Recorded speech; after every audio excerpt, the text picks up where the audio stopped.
The line of reasoning that says if you acknowledge what is clearly in the Quran, the violence that is clearly mandated in the Quran, verse after verse, and the words and the deeds and the laws that Muhammad set out that are also clearly violent, that if you acknowledge all of that, you're empowering people like bin Laden and Al-Qaeda, the Islamic State. You're basically surrendering this religion of Islam that belongs to, you have 1/5 of humanity subscribing to this religion.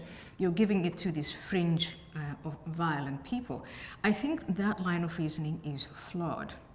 It is flawed because when it comes to the platform of ideas, what the guys like bin Laden have done is they use the ideas and the doctrine in Islam, and they say to be a good Muslim is to live consistently with what is in the Quran and what Muhammad told us to do. So they then have this coherence, coherence in terms of persuading people to change their minds or to behave in a certain way. Consistency and coherence are very, very powerful concepts.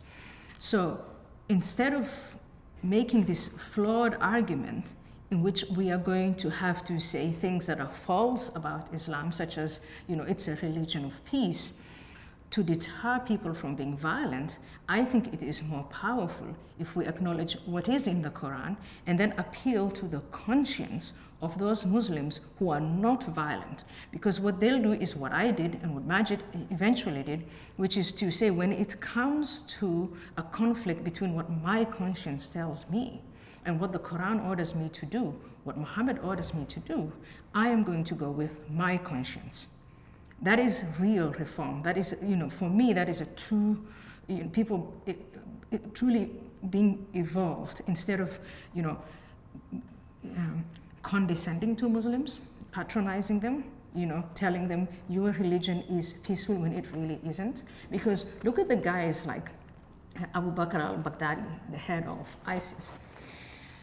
He is appealing to Muslims who say that they want to be true and good Muslims. And so he is saying to be a true and good Muslim, you have to submit, as you're told, to the will of Allah. And if the will of Allah desires that you engage in jihad, then you engage in jihad. If you don't, you're not a true Muslim. That is not me or other atheists or non-Muslims putting Muslims in, between a rock and a hard place. It is a fellow Muslim who is appealing to their sense of reason and is presenting them with what is coherent and consistent in the Quran and in the example of the Prophet Muhammad. And it is up to individual Muslims to either reason themselves out of that or to go along with him.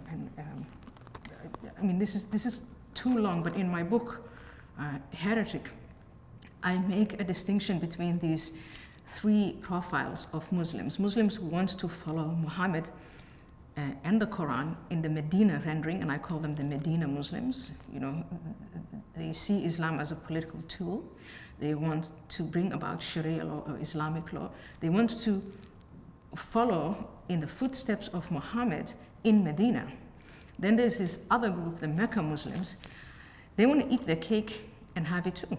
They want to say, I'm a Muslim, a good Muslim, and I'll follow Muhammad in his, when he was in Mecca and when he preached and prayed and fasted and, all of these aspects within Islam that we think of as religion, but I'm going to ignore the Medina part. And then you have the Modifiers, people like Majid now who are coming around and saying, it's not enough to stick your head in the sand.